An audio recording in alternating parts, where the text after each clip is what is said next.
We're off. Are we good to go? We set? I feel like you've started already. Yeah, well, let's go with that then. Welcome to... I need the number. 35. Welcome to Bragging Rights, episode 35. See, I knew that. I was just testing you The all. amount of toes between us. Carry on. I'm going to be away way too long working that away. Welcome to Bragging Rights, episode 35. Sponsored by Comscarf and hosted as always, at Tribal, home of the pod. Just take a minute just to remind you all just to like, subscribe, comment, as that massively helps us moving forward. So yeah, share an episode with a mate. That would be greatly appreciated. So in the lead up to the annual awards for the Super League, Man of Steel Awards, or whatever you want to call it these days, we've sort of done our own a little bit. So we're going to have our own sort of impromptu awards night. So Jimmy can start, actually. Oh, give me a sec. Dean's just written on there that I have to put my phone on silent. All right, okay. Dean can start then. Oh, Jesus, here we go. It actually works well because I was reading an article today around the Man of Steel just to confirm how it works. And I think it's because maybe it has been different in previous years, but it does stop when the voting stops at the end of the regular season. But in the past, they haven't always done that. They have got a committee of people together to discuss the top three. They don't do that. It is literally where the point's finished. So performances in the playoffs won't count towards it. Jake Connor's lucky then, isn't he? Yeah, I was just going to say, Connor putting that ball out on the full. Yeah. Straight from the kickoff. And then crying on the pitch. That won't go against him. Newman was the best. Could have gone in favour for him as well, because he could have had an extra game. Not now. He doesn't. No, I know. Newman was the best. Did anybody see that about Newman before getting to our awards? Yeah. To be fair, I've You been see telling the grubbiest player in the league. I've been telling Tristan Saylor to F off most season because I don't think he's done out. So I'm not against it. Like, do you know what I mean? Like, people it was just the fact it was Newman, I think. Yeah. People calling him a C-word and all this sort of stuff, and I'm just like, I'd rather see a player. Someone's just said, like, something like, good game, mate, one of the opposition that's just beat you in the final seconds, or after the hoot. After the seconds, yeah. Said, good game, or whatever he said, and you're already crying. What are you meant to say? Oh, thanks, mate. Like, yeah, you just be professional about it. Don't be a dick. I don't think it was a fuck off. It was a fuck yeah, off. it was frustrating. Like, it was very emotional. It was clear with family. I think it was his mum he was with. I didn't like it. I liked it and didn't like it. I liked it because he was the one that came over with Connor to the East Stand giving it beans when they beat us. When the rest of the Leeds players, the majority of them were being like going around clapping. People like Hawley, obviously ex-Rovers players, come over and clap the fans. But he was the one that was giving it the beans next to Connor that was inciting Rovers fans up. So yeah, he can jog on. But the second thing, the reason I don't like it is, and I understand it's really emotional and it's a massive, you're out of the comp. So it's huge. It's like losing a normal game. But it isn't really in the spirit of rugby league. It's not in the spirit of rugby, including all rugby. Yeah? Rugby prides itself across both codes in being that beat each other up for 80 minutes, shake hands and have a pint afterwards. And it was afterwards, and that was showing that sort of good sportsmanship and being a gentleman from Sailor to go over and say, unlucky pal, good game, or we'll see you next year. Whatever he said, we don't know. Then I'm like, you need to grow up. And Newman's always had a little bit of an attitude problem, so... And Sailor got it from definitely Connor and probably Newman throughout that game as well. So, is there an angle that shows us what Sailor said? No. Are we just assuming that Sailor said "good game, mate"? Yeah, there's no angle. So there's no angle like in whereby the crowd, the Sailor might have just turned around and said, "That's how you win a game, lad." Bottled it. Yeah, do you know what I mean? Like something like that. We're all calling out Newman. Yeah. We don't even know what Sailor said to him. Well, we never found out if Rapana threw that punch, did we? So we'll never know. We will never know. All speculation. All speculation. All yes. speculation. Anyways, that we get was into it? A slight digression, as is usually the case with us. So yeah, let's get into it. So we'll start off with the Man of Steel. We'll start off with the big one. Oh wow. Go big first. Why not? Okay. Who wants to go first? Knock yourself out, mate. Me? Not really. So I thought about this quite long and hard. I want to give special mentions to Lachlan Lamb. Nearly 30 assists on the season and wasn't even mentioned in the shortlist. I think Lachlan Lamb got 40 plus assists. In all comps. I think he's on 41 now. For the Super League. Just for the Super League? I will tell you because I've undersold him. I've got it written here. Fair enough. Lachlan Lamb was responsible for if you can read his own 40 assists in the end. Wow. So yeah, special mention to him because without him, League don't finish anywhere near third. And another one sort of, it's there or thereabouts from where they were last season was Mason Lino. He's been superb for Wakefield this season from what I've seen. So I just wanted to give special mentions to them too, but I just can't see past Jake Connor, unfortunately, and that pains me to say it because I can't stand the guy. But overall, over the course of the season, he's probably been the best player in the league for me.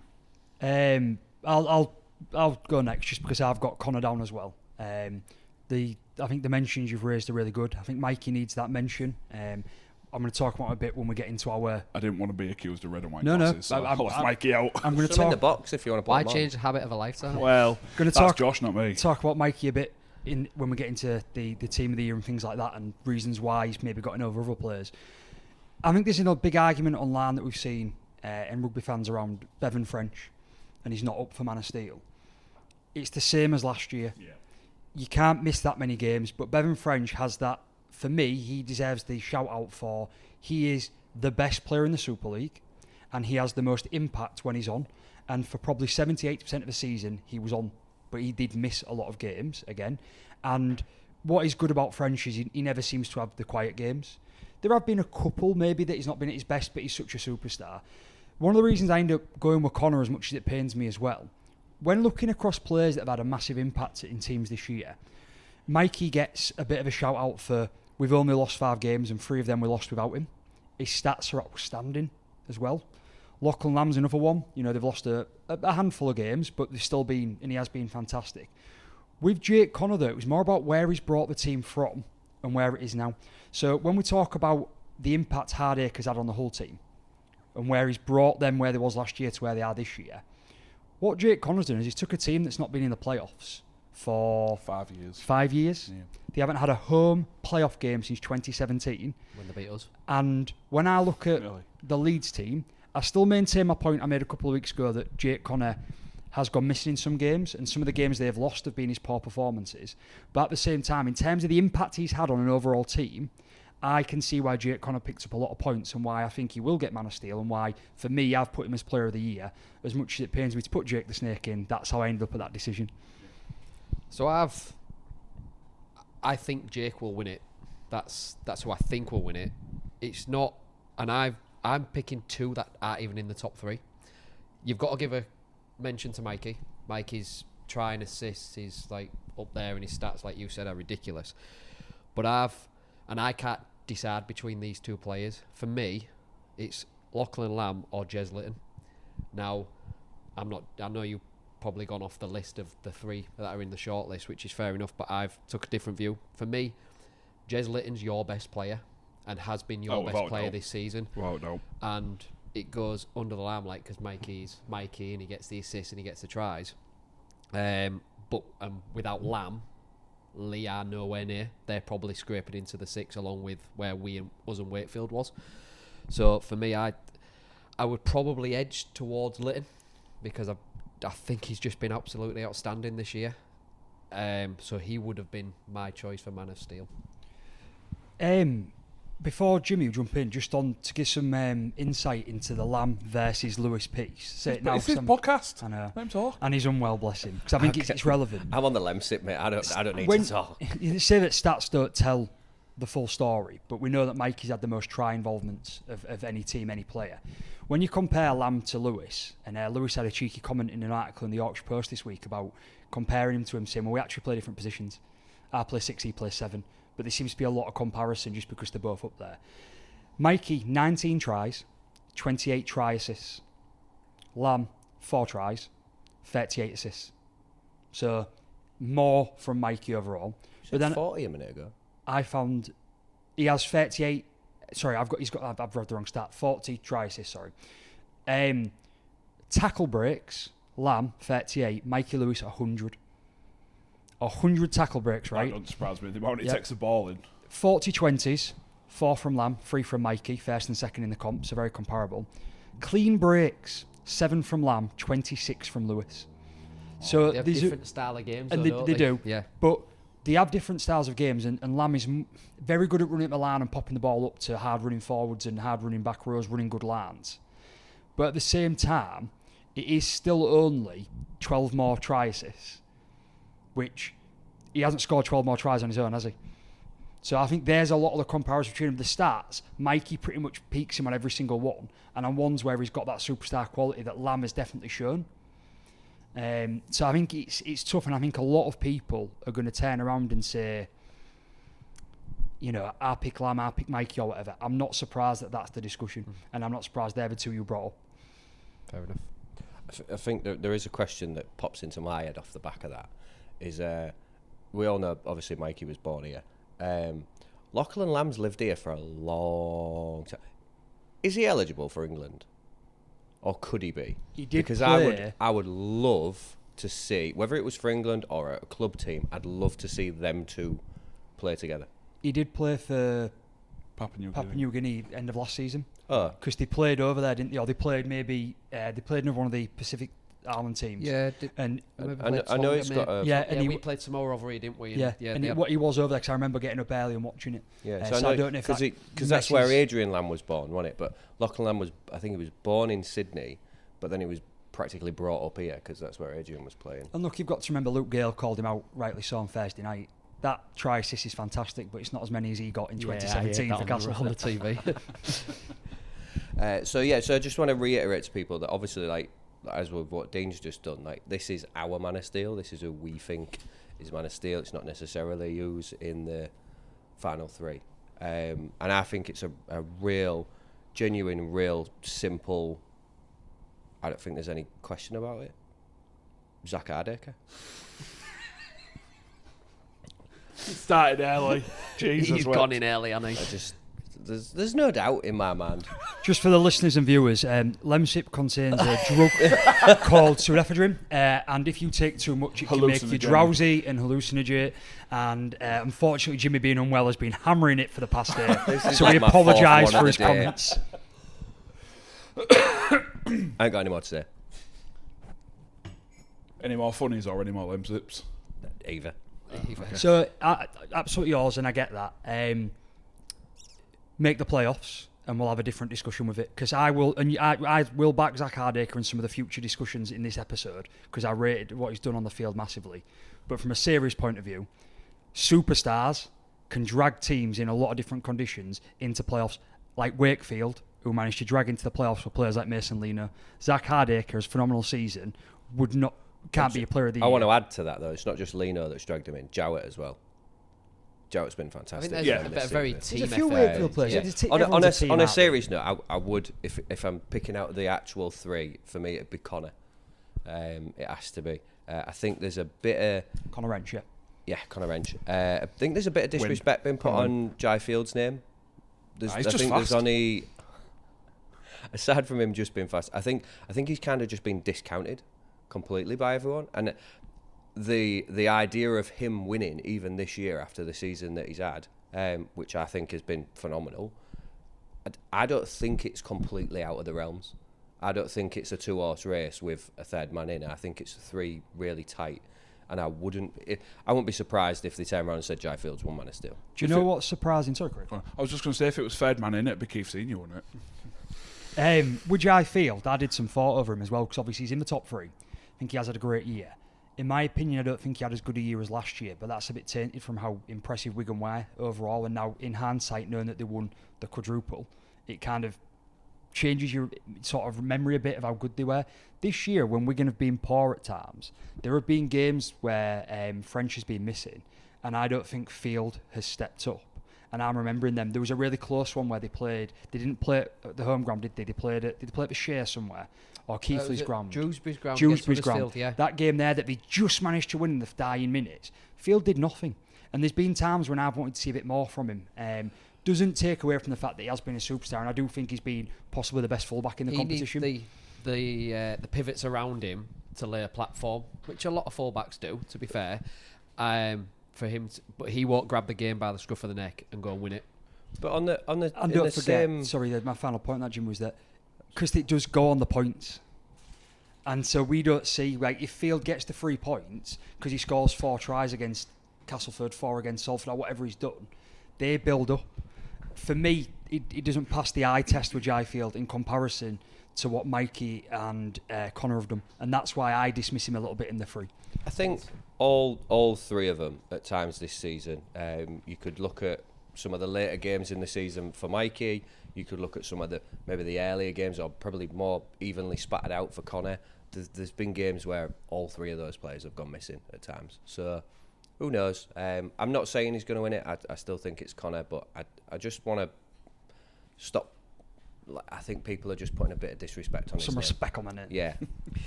Go on then, young player of the year. You can kick this one off, Josh. Yeah, I was interested to see sort of what the top 5 names that have been thrown around are.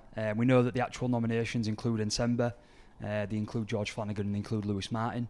There's a couple of other ones in there that have escaped my mind now. But for me, it was a 2-horse race. I think that what Flanagan's done has been fantastic. I think he's really learning his trade in a tough environment, given Huddersfield truly can turn around and bemoan an injury-riddled season more than probably any other club, I think. And I think at times he's shown glimpses of, future superstardom. He hasn't burst on the scene in the way Mikey did. You've got to remember, he's only a couple of years younger than Mikey. But he will come good in time, and I can't see him being at Huddersfield for long. I think teams might want to snap him up if he continues growing at this rate. But for me, I don't see how for Young Player of the Year it can't be awarded to Lewis Martin. And for any Hull fans that are shocked when I've called Martin out for some poor defensive reads or being let down by his team at times, that doesn't take away from the fact of what he's achieved as top try scorer at a young age. And when I talk about passing the eye test, what Martin's got, I think, in spades is his bags of desire and heart, his attitude to graft, to put the extra hard yards in even when he's getting battered, and almost seemingly to always find a way to score a try with some fantastic finishes that at time have been NRL-esque.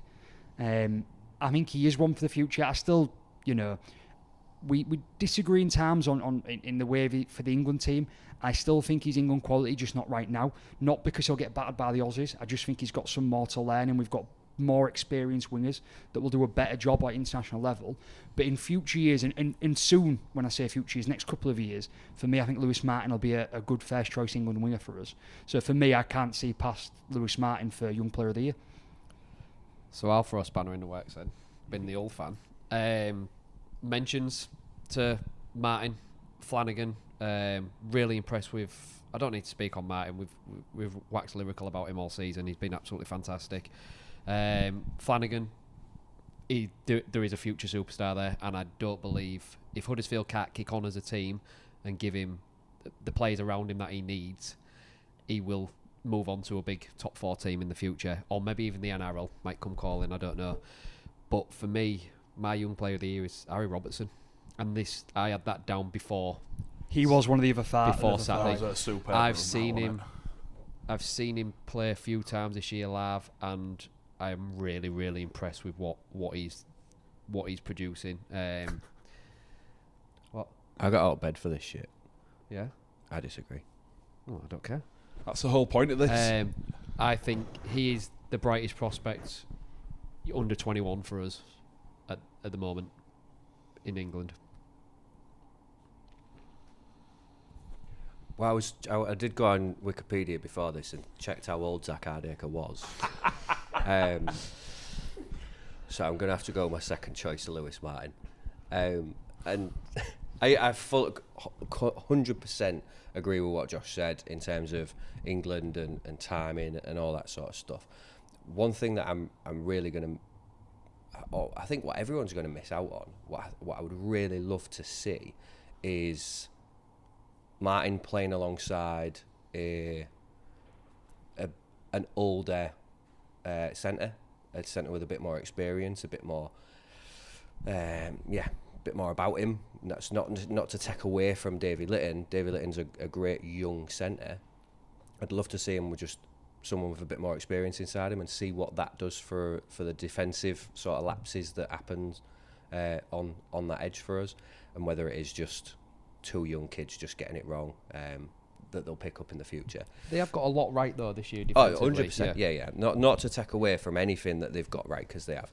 It would be good to see somebody almost like put him into the Rovers team and to see what he'd do on the outside. I would like never Hiku do that. Or Gildart. Like you look at Noah Booth, who has played 5 games for us, 5 wins, 5 tries. Or as Zach Hardacre playing in his natural position as a centre. But my point...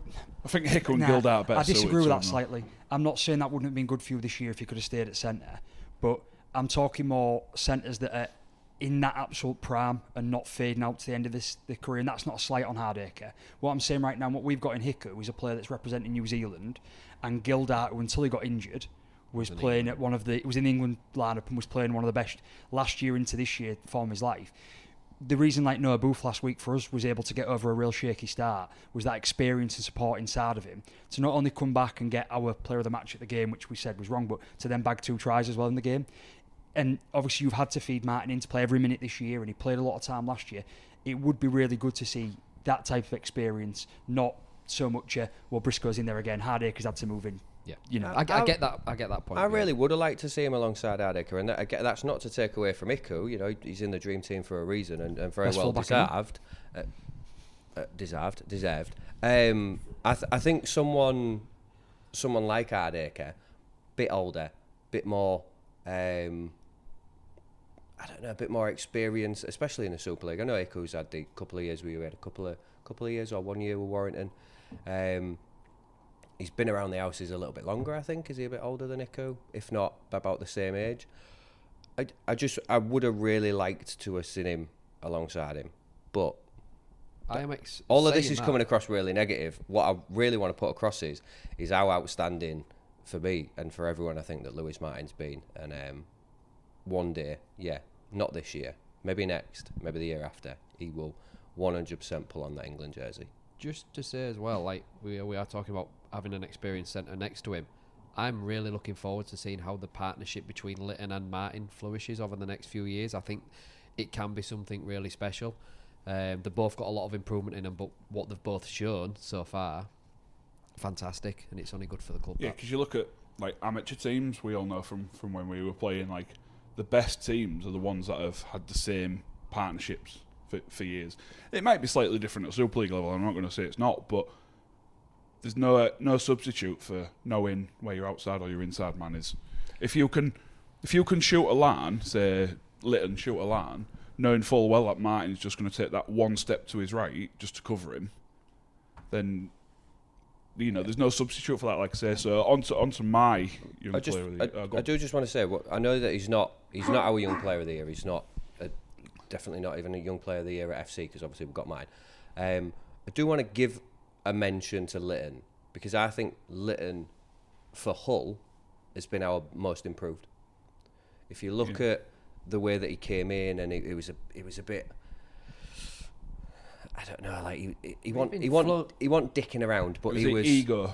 I wouldn't even say it was an ego. I think it was more of a this is fun. And then how he's matured over the course of this season, I think that's been fantastic. Take this in the right way then, to try and back up your point, because I hope it comes across correct. Last year, he was being raved about at times. I found him wild, unpredictable. For everything he did that was fantastic, he made 2 or 3 mistakes. I often found him out of position. As a man that played centre, I'm looking at that with a closer eye and I'm thinking, you don't know what you're doing here. You're even meant to be playing this position. No one in that. Well, he wasn't. He started off as a fullback, didn't he? And yet, this year, I don't think he's done much to stand out. Don't watch it as close as you guys, which probably means that he's doing more good, steady work, staying in his position, doing the hard yards, doing the right tackles, not getting dragged in, because he hasn't stood out, as you've said, being, maybe a little bit dicking about that happy-go-lucky. He's been a bit wild more, is probably the right been word. A little bit more professional. I said earlier on in the season, he's come in and I think he's found the balance now, and that's probably down to Carty and the rest of the coaching staff. He's found the balance on the pitch to come in and do a job, and then you have, when he scores his try, when his celebrations, he's the first one in bigging everyone up and trying to raise spirits, or when things are going wrong. I think he's found that balance. There's still a lot of improvement in him, but what he's done, the steps so far this year, have been absolutely fantastic, and I fully agree with you. He's definitely our most improved player, taken from the 24 squad to this season. So who's yours, Craig? I've simply got written down Lewis Martin, no contest. I know there's other players. The fans the one gone against him. I know there's players who have had special mentions, and I don't really need to go into depth because it's pretty much been covered. but you just can't look past Lewis Martin. Like, he's played every minute of every game. He's top try scorer. It's just you can't look past him. Yeah, agree. So yeah. Coach then. On to coach. Yeah, you can start this one, Dean. Mentions. Rowley, you've got to give a mention to him. Absolutely. The hand he's been dealt, not just once this season, but 27 rounds of it, has just everything's changed week in, week out for that guy. So a special mention to him because he's, fantastic. Adrian Lamb, Darryl Powell and Carty Senior, I think have all done very respectable jobs in their own rights this season. But I can't look past him. He's led his side to 2 trophies so far this season, and whether or not he had the best cards to play with this season, it don't matter. He still had to lead his side onto the pitch and still lead him to 2 trophies, and it's Willie Peters for me. Jeremy? Once the effects of the limb sit wears off. Zach Hardaker has not got his coaching badges yet, so... Does he not coach the women's or anything like that? No, James. No. All right. No, I agree with what Dean's saying. Obviously, Peter's done a really good job. He's had to lead that team. I think most of the work that Peters did for me, though, although he had a lot to carry on this season, most of the work that was done by Peters was over the last season before. It's not been a one-season kind of thing as to we'll win a trophy. Rovers have been going for this for 2-3 seasons. Not taken away from what he's done at all. I think he's been a fantastic coach.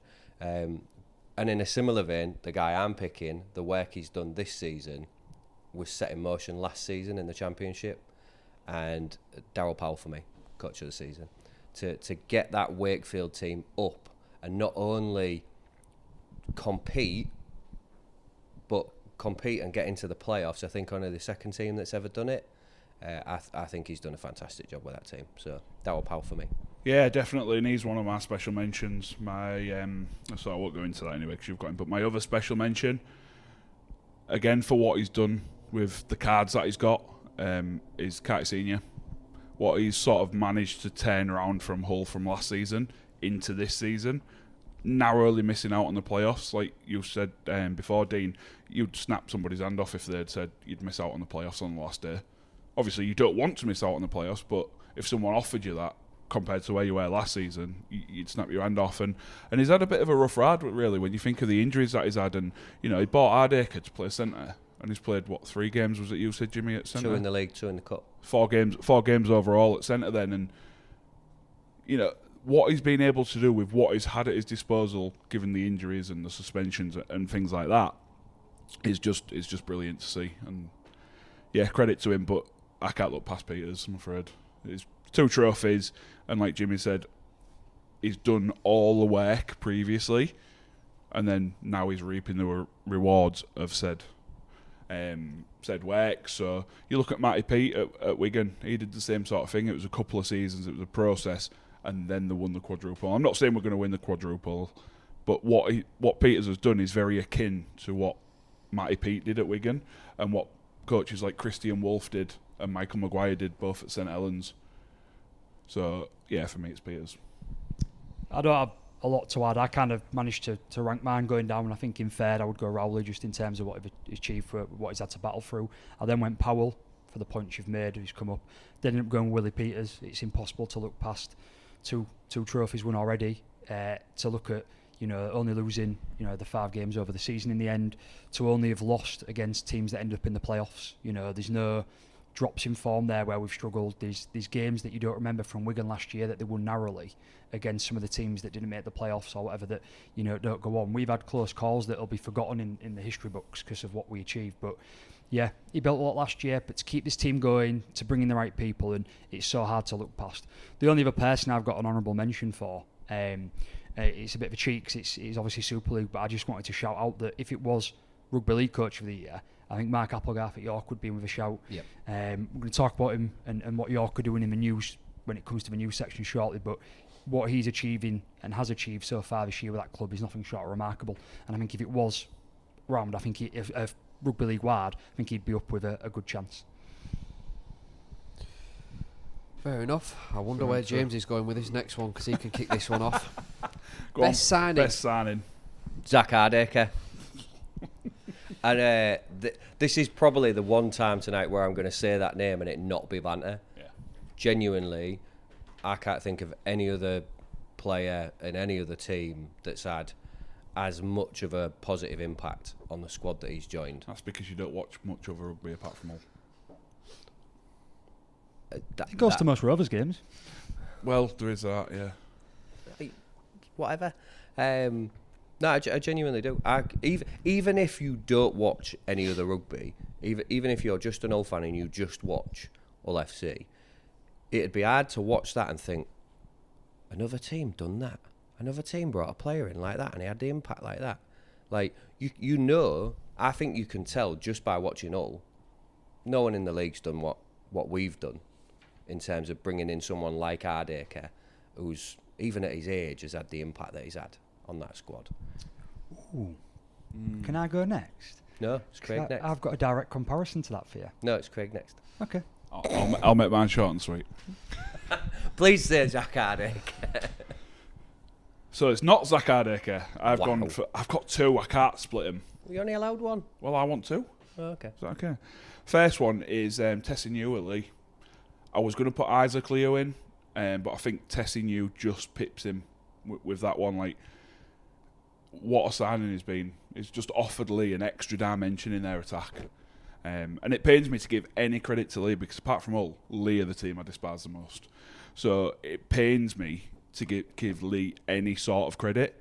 But yeah, Tessie New is just been phenomenal for them going forward. And defensively, he's offered them something different as well. Like, he's a hard-hitting centre. Majority of his tackles you see, you're like, oh, I wouldn't want to be on the end of that. They're not just basic tackles. He's looking to put someone in the ground, but on the right side of the line of fairness. And the second player I've got is Mike McMeekin at Wakey. Just take my list. So there's two that I could, probably in a different realm to what Jimmy said, but McMeekin, the way he's led the Wakefield pack, again, at his age, because he's progressing on a bit now. I'm sure he won't mind me saying that if he does listen. Probably doesn't, but you know. But yeah, the way he's led that Wakefield pack, it was very akin for me of Jamie Vardy in 2015 Leicester. The way that he led that team. Mike McMeekin's done that for Wakefield. So for me, it's them two. Can't split them. Fair shout. Josh. Let's have your direct comparison. Do it. Did enjoy, everyone knows, I've said it a few times, I think one of my favourite rugby sort of information sources is loverugbyleague.com. I think it's one of the best ones. They've done their own one, and I used that for a bit of inspiration to see if my mind was on and off. Obviously, you can't look past Jared Weir-Hargreaves, can you? Come over here, won 2 trophies. Doesn't matter what he does on the field, does it? 'Cause it's off the field that matters. What about Macca? No, in all jokes aside, obviously he has had an impact. There isn't any joke about that. More off field than on, as we know. They actually mentioned Morg in that, and he actually has revitalised some of our attack. I've got Morg. Yeah, he's sort of you don't need to answer, mate. a little bit overlooked in terms of the bit of business we did when he moved in after we were replaced. Unfortunately, Evold's leaving earlier on in the season, and that got me on a bit of a train of thought here before I made my pick about mid-season signings as well. So I'll be clear here. I've got JWH as a bit of a joke, but has had an impact. I've got Morg as generally a serious contender. I've got Hardacre. I think we can't overlook the impact that he's had. I then got stuck between two people, and I did go with Tessie New in the end. And that's got Litt next to it. That's who I think has had the most. But my direct comparison for Hardacre, and a player that I think has had an incredible impact for another team that's managed to make the playoffs, is Callum Watkins. Mid-season signing that absolutely turned around that team. And when sometimes I've talked around, Jake Connor getting Man of Steel points, but players around him have had to pick up. Lockie Miller's had to have a good game, and Croft goes missing. Who's driving? That team looks transformed under Watkins. And I'd argue that it's a close tie between who's had a bigger impact. Your argument for Hardacre at Hull is you've come from the absolute bottom of the barrel last year, so it's so impressive to see a different team that isn't so toxic and just not turning up for games. But then what Watkins appears to have done for me as a leader, as a signing, as an older head, who's bringing that experience, who's maybe losing a bit of pace but can move around and support young kids, he took a team back to the playoffs after a 5-year absence. So I did get stuck there, and I think he's a very close competitor to Hardacre, but for me, it is Tessinu. Fair enough. I forgot about Watkins being a signing this season, and it's light on my part because I've got him. I know we'll get into it in a bit. I've got him in my dream team. I think it's easy to forget because you've already seen Watkins in a lead share as well. Maybe so. Mentions. You got to remember Jake Connor's a signing this season. Jake Connor signed for Leeds beginning of this season. I use Love Rugby League for my signings. So didn't know who signed and when. I've got Mike McMeekin, so I've got Connor, McMeekin, Morgan there, and Tessie New. But I have, maybe it is black and white specs, but I've got Zach as mine. Now the West signing. So just help me out on this one. Have I spelled Leon Price correct, and have I spelled Jed Cartwright correct? We signed Jed last season. Oh, really? Yeah. So he's disappointed you for 2 years then? Year and a half, mid-season, wasn't it? Banter aside on that, there's a lot of bad signings. In terms of what they should have brought and what they didn't bring, it's Luke Keary. Same as me. I've got no one else to drag down into this. I do think some Hull players you should be disappointed with, but maybe it's not their fault as such, and you can't blame people for injuries. Keary ain't been injured. Exactly my reasoning. And he went big mouth middle of the season. Yeah. So for me, it's Luke Keary. Job done. Yeah. I've got nothing to add. Fair enough, Jimmy. I have got something to add, and it's one that we kind of disagreed with. We discussed it yesterday. Yeah, we discussed it yesterday. On field, 100% Luke Keary. But if you flip it in a different, try and look at it through a different lens. We knew Ollie Holmes was injured when we signed him, and I don't want to throw shade on Ollie Holmes because that man obviously worked his arse off to get back fit, did everything he could. When we signed him, there should have been a bit more diligence put into that signing. And from I don't know whether it's the director of rugby, it would have been, wouldn't it? It would have been Myler that went for that. He maybe needed to do a bit more research before bringing him in. So you could look at that and think, well, that was a bad signing. Not because the guy didn't perform, it's just that the guy was in a position where he couldn't even perform. He's going to turn on Jordan Abdul next, isn't he? I can see where this is going. No, you know what? I forgot about him. I forgot about him, to be fair. So I had forgot about him. I've actually got Abdul down. Yeah. And because you signed him, but he didn't play, so that's why. So that's why it's a bad signing. Yeah. Looking at it in a similar same sort of lens, principle, but for different reasons. We don't quite know why Abdul didn't. The amount of signings we made, we was always going to have a couple of people in consideration with that. But yeah, just the amount of money he's come over and the amount of hype that was around him, and I think Keary still edges it. Definitely. Yeah, the other one I've got is Tom Burgess at Huddersfield. That's a fair shout. Promised so much, was massive fanfare around his arrival. Obviously, NRL superstar, been there many, many years with all his brothers. And then come over here and he's done next to nothing. So I really struggle with that one. He came over, he hasn't brought what he promised. He looks out of shape and he doesn't look committed to being a pro sportsman. However, in terms of when I've watched them, I've seen him have some... We're talking about Burgess, not Abdul. I've seen him have some bad performances, but what I've also seen is a man pull the shirt on pretty much every week for that team, in an injury-hit team, and turn up. Because he's had to. Yeah, but he's put the effort in, and I don't not think... he's wanted to. Yeah, but I think at times I've seen him have what's been not superstar games, and not to carry the Burgess name, but he has turned up and supported the young lads around him that have been injured, like what we didn't get from Hull last year when I was saying, where are these old heads? And protecting people like young Flanagan. So I'm not saying he'd be a good signing and he's going to win any awards for anything, but I wouldn't be putting him in my consideration for a worse signing. That's fair enough. For fair reasons, yeah. I think that team in general is probably also the reason why Flanagan for me won't win Young Player of the Year. He's just in the wrong team. Yeah. It's that team as a whole has a bit of that stink about it, like what we had last season. I think, and again we spoke about this yesterday. I think if you put Flanagan in the Saints team or the Leeds team or the Rovers team, if you'd have signed Flanagan instead of signing Morg, you'd still be where you are, because he is, for me, just as good as. Yeah, I can't argue with that. So it's the team more than the player. Talking of the team then, shall we go through fullbacks? Do it that way, where we go, and then we'll do position by wingers. position. Yeah. So all right, Jimmy. So our dream team then. This is Our dream Why are you team. starting with me? because we'll do it. Go around if you want. Oh, all right, fair enough. Fullback. Fullback. Zach Hardacre. We know where this is going, don't we? Craig. Stanley Jean. No, just kidding. You can fast forward the next 10 minutes while we do this. In the middle of this, me and Dean will have a serious discussion. Rich Whiting. A fullback. No, I've gone for Max Jowett at fullback. That's a fair shout. Yeah. Obviously, we briefly mentioned it a little bit earlier on. Jimmy did anyways. So, yeah, for me, it's Max Jowett. Lockie Miller. Jai Field. It's just fast. My serious answer would be Jai Field. You're both wrong. Wingers. What, you want me to name them both? Yeah. Oh, Martin and Davis. I've gone Martin, but I've gone Burgess. Okay.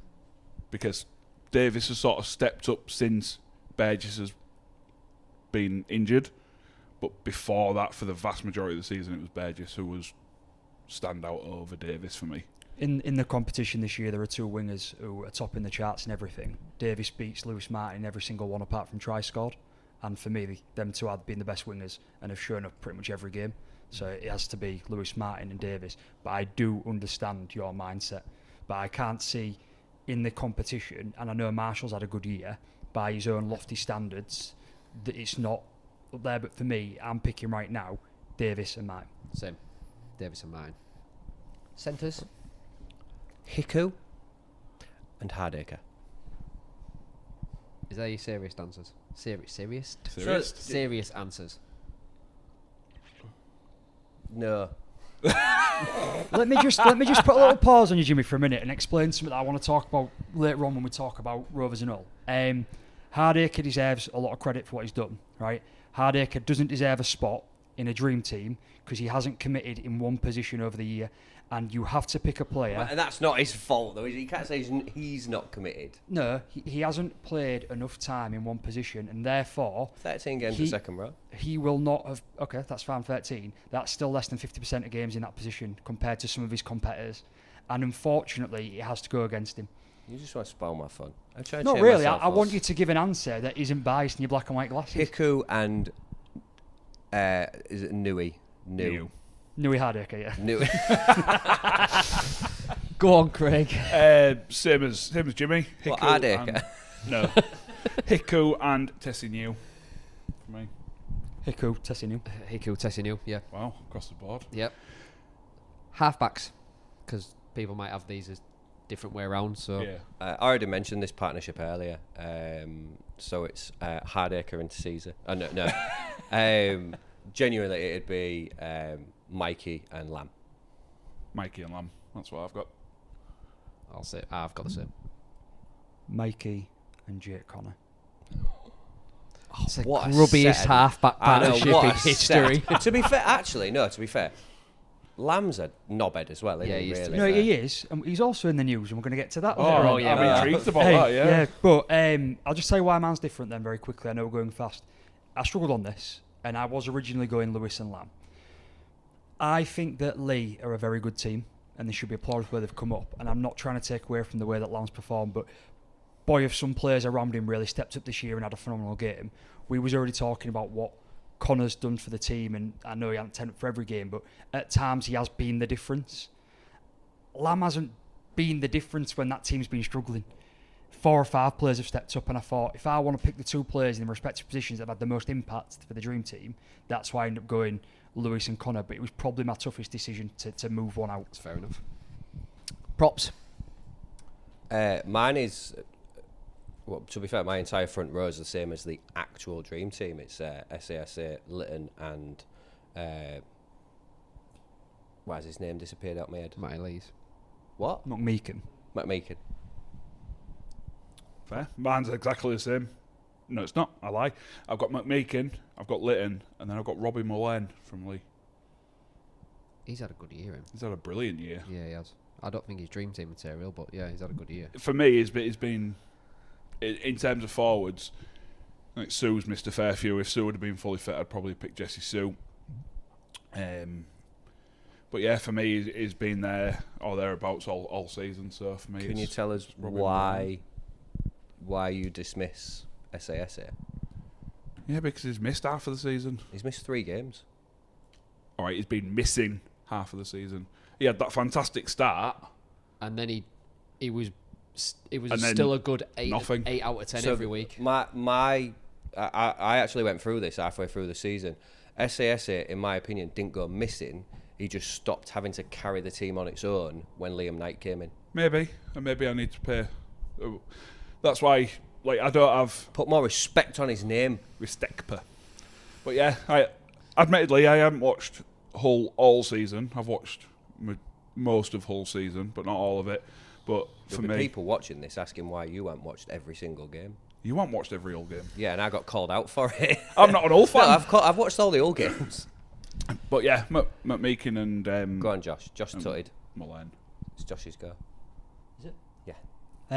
Yeah, it's McMeekin.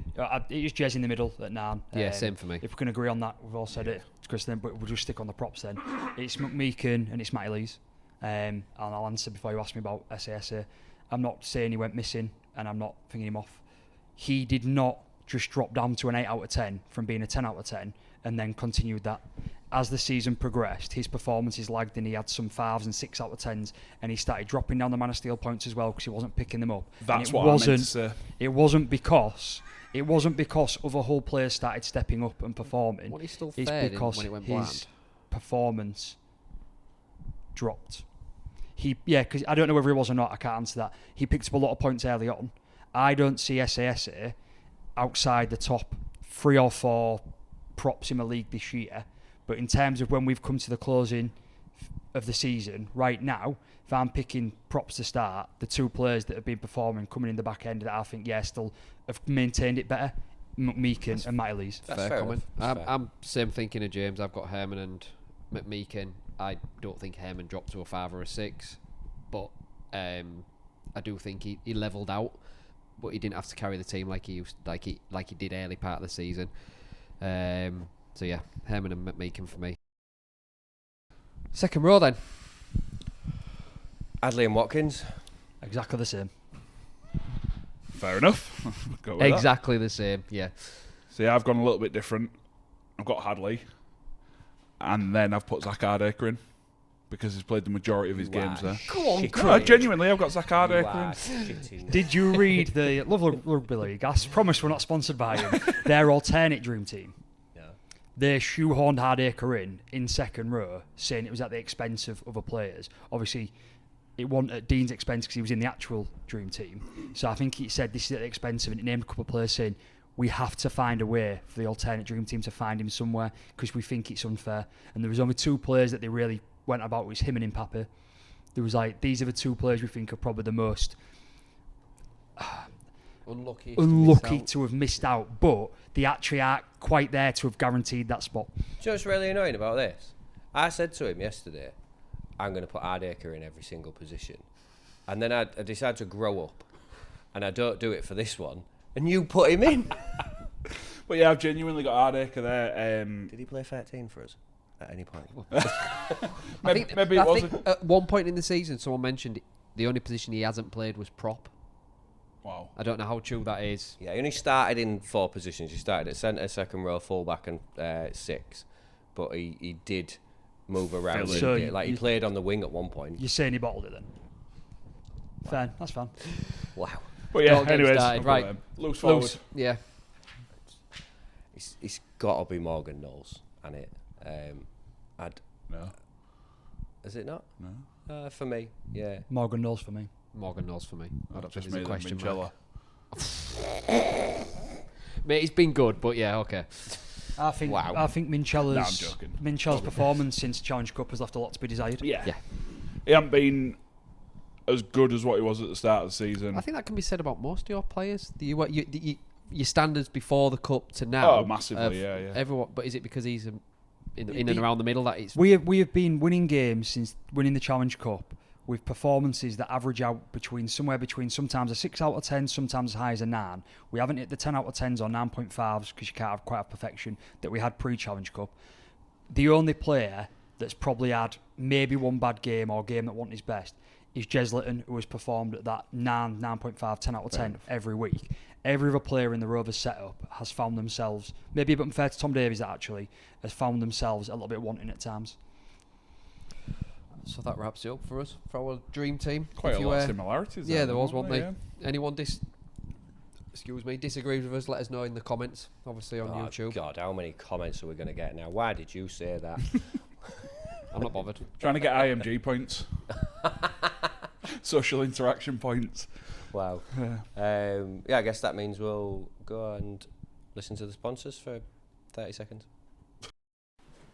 This week's episode is sponsored by Comscaff. Commercial Scaffolding, or Comscaff, are a Hull-based company formed over 30 years ago. They offer a safe and professional scaffolding service nationwide.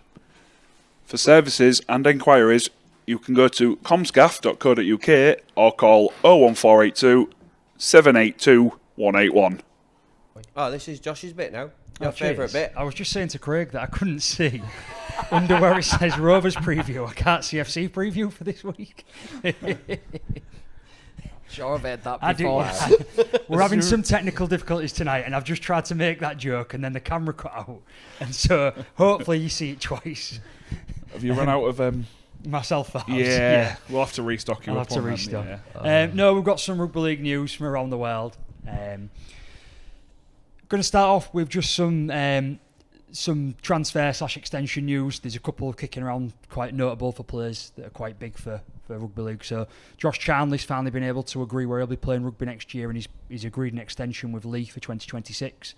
An interesting one there, given that he was a bit out of favour with Lee to start the year off, and he wasn't really getting a lot of game time. He seems to be out the squad, and now finally, we know where he's going to be. He's found form again, and he's still trying to chase that all-time try-scorer record for Super League, but he will be, by all accounts, playing again next year in the league colours. Massive news coming out of Rovers last week that Mikey signed a new 5-year deal, superseding his previous deal. Fantastic bit of business that most people agree on. It comes the biggest talking point that it has no NRL clause, and the reason this being so important means that no one can come fishing for him that gets him out of his contract. If they want him, they have to pay for him. Really good bit of business. At the end of the deal, Mikey will be 28, which is getting to that time when halfbacks tend to get into the best form of their lives. Obviously different for everyone, but as a rough statistic, late 20s. There was a bit of grumbling around this about why was it announced at the half-time of the first playoff game on Thursday. I didn't agree with that. I'll explain why. It was last year's Man of Steel, and he's a superstar in the face of our sport. If it wasn't a player that rubs people the wrong way, and a lot of people the wrong way, it wouldn't matter. It would be the same if Bevan French signed a new deal and they wanted to announce it halfway during a game. I still won't agree with that. That's fine. But I'm explaining why the RFL, Sky have made the decision to do it that way, because they've got viewers, not just on Sky Sports, but on the BBC as well. And you're talking about probably one of the top 10 most known players in our game right now. It's a massive deal for rugby league to retain talent and superstars, and that's why it was announced when it's got the largest audience. Yeah, and I get it. I just think that half-time then took away from talking about the game that was happening. Agree. And I just think that was a bit... It's not on Rovers' part, it's more on Sky's part, because they announced it. It's a bit of disrespect on that game from Sky. It did detract from that, absolutely. So I do agree with your point on that. But that's the on reason why they've good done bit it. of business. And another final signing wasn't announced at half-time. Matty Laidlaw for Hull FC. He only a month ago signed an extension for 2026 to carry on playing for the Black and Whites. However, they've now come to another agreement just this week that he's now going to add a 2-year extension instead of the one. So he'll be staying around for 2 years playing for FC instead. Yeah. I think that's till it's 2 years on top of that, so I think it's to the end of 2028. So I think that's come off the back of a strong finish to the season, and you don't know if he's had a good finish to the season. Because he's had a good finish to the season, have teams started sniffing around for the back end of next year when his contract would have been up? Maybe so. Very short careers in rugby league, and you want them long-term deals. Thoroughly deserved. Good. Bit of news, bit wider in rugby league then. So Halifax beat London in the wheelchair grand final this weekend just gone, 42-32. Quite a good, aggressive and competitive game there. So their season wraps up, and well done, to Halifax for going on to win that. I think they won the treble and finished unbeaten, didn't they? Did they? Yeah, they won the league, won the Challenge Cup, and ironically beat London to all 3 trophies as well. London finished second in the league, second in the cup, and then lost the grand final. Well done to Halifax. So. Is Lockyer going to be taking over them as well? Are they part of the Broncos setup? No, they're London Roosters, so I don't know if maybe they're a... Don't know if they're standalone or not. I'm not sure. I'm not sure. Well, We'll you could say that about York, innit? It's like York Knights, York Valkyrie, but it's still the same. Yeah, possibly. So, Yeah. Yeah. Or Hull on the But you Thunder can't Sharks. call women Knights, so maybe that's why they went with Valkyrie, but hey-ho. Yeah, we'll find out. Interested I mean, to it's see. 2025, you can say what you want, but... Say what you want, do what you want. Knights traditionally wear male, and Valkyries wear women, so that's probably why. Josh, carry on with the news, please. I appreciate a random history lesson every It's now good. and again. If you're not laughing, you're learning. Yeah, exactly. Ram it. Oh, yeah. So, Not you. I like you, Josh. sticking with York then. York, after this weekend, what was quite a close affair with a bit of a comeback, but actually York have now won their 20th game in a row, which is just a fantastic achievement. It comes on the back of this year of them. They haven't lost a game since Easter. They've also won the 1895 Cup and wrapped up the Championship League leaders along the way, and now have a chance to do what is their treble, which is winning their playoffs and winning their grand final as well. Massive shout out to them. I said earlier, big shout out to Mark Applegarth as coach as well. He's doing a phenomenal job with them, and we'll see if they do make it into Super League for next year, and who they've already made some big name signings, but he's probably going to be a coach to be reckoned with, and you won't be surprised to see him do a Powell and sneak him into a playoff position, or at least a good finish, given the way they're performing right now. Coming into this weekend then, so we will have the NRL Grand Final. That is locked in for Sunday the 5th of October. Get yourselves up early to watch that one. It will be the Brisbane Broncos versus Melbourne Storm. Particularly noteworthy, not just because it's fantastic rugby. It is impressive watching the NRL when it's in full flow. But it does actually end the chance of the Penrith Panthers having a 5-peat. Completely unprecedented. What they've done already to have a 4-peat over the last 4 years was almost unbelievable. And it's quite interesting and good to see somebody else new on the cup at the end of the day. I've got a question on that. I don't know if any of you can answer. Why was the second semi-final played 48 hours after the first one? I have no idea. Because that seems strange to me. Normally, you've got one on the like this week. Friday, Saturday. Yeah, Friday, Saturday, or a Thursday, Friday in the past. But this one was Friday. One was Sunday. One was Sunday. So does that disadvantage? Surely it's got to disadvantage the Brisbane, who was the second team to get there. Only 5 days prep for the final. Fox Sports was just reeling after the announcement of Mikey not going to the NRL, and so they had to postpone the Saturday game. It's the only thing I can think of. Okay. I don't know. I heard Melbourne was in for Zach Hardacre, but he wanted to stay at Hull. No, they was going to sign him, but he couldn't stick to a position, so we didn't know where to put him. Yeah. Final bits of news to wrap us up then, going back to Super League, going back to the playoffs. Bit of a controversial one this, but coming out of the fantastic Saturday night playoff game between St Helens and Leeds, the RFL have done a review with the referees and with the head of the Referee Association, Phil Bentham, and Bentham and the RFL have announced today that John Bennison's controversial try should not have stood. So not the winning try, obviously, from Saints, which was just unbelievable in its own right, but the try that brought them, I think, within 2 points towards the end, the Bennison try. Yeah, they've come forward and said that actually they should have checked another angle and it shouldn't have been a try. Once again, bringing our sport into the murky depths of rubbish and unknowns, and why aren't our cameras good enough, and why do we have an on-field decision, and all that good stuff that we've all complained about a lot this year. Obviously, won't help the Leeds Rhinos fans that have not had a great Monday going back to work today after that result. Quickly though, try or no try? On the angles that I saw, try. But then the angle that I saw after it was given, no try. Yeah, I'm the same. Exactly the same. Jimmy hasn't seen it. I was playing bingo in Skegness. So To be fair, James has been away all weekend, so yeah. this is why I'm full of this. Oh, so you've been partying in Skeggy?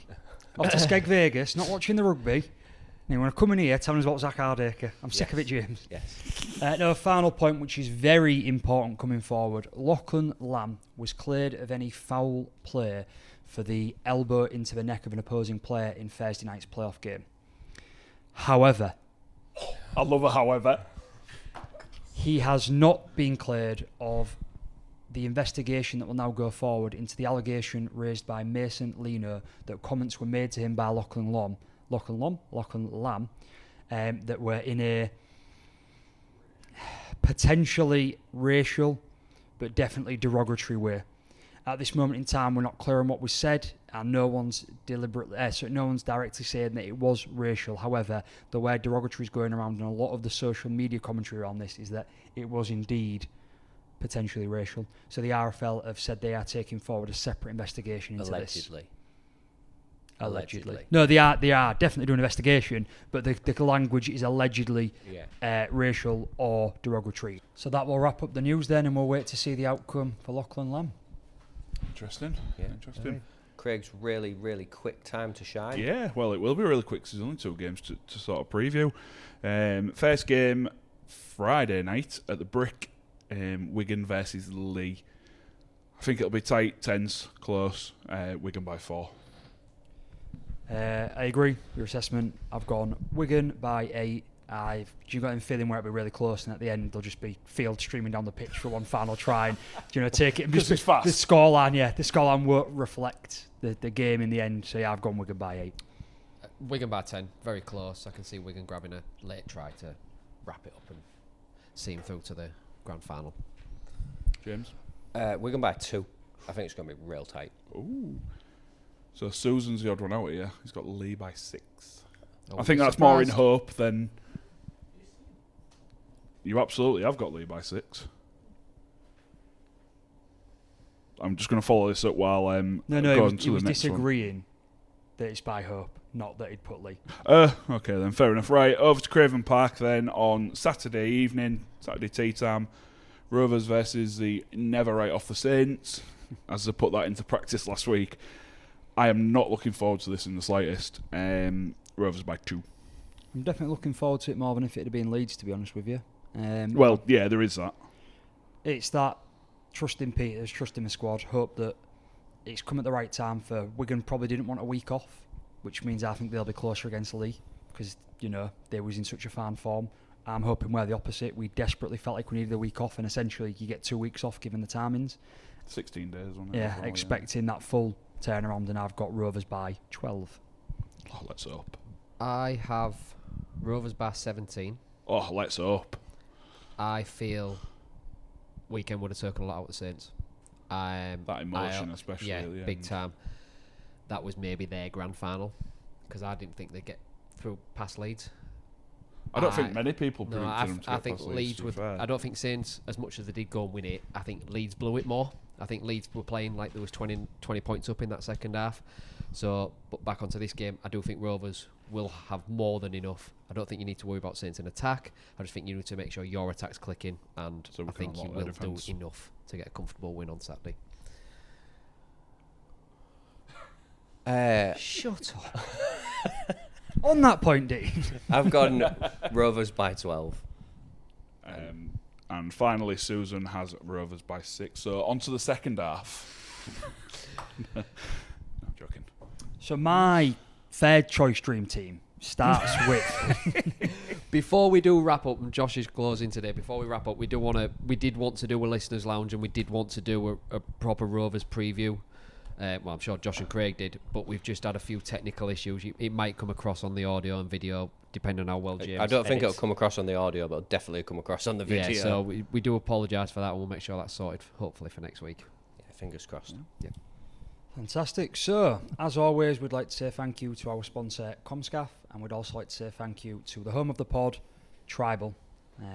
Say every time, we enjoy being here, but we also enjoy being here when it's not recording time for good food and good drinks. Yeah, and just because we actually missed a bit in the middle because of all the technical difficulties, just want to remind people that the playoff games will be on show here as well, so get your backsides down here, watch them on the big screen, bring your season passes if you've got them, get your 15% discount for food and drink bills as well.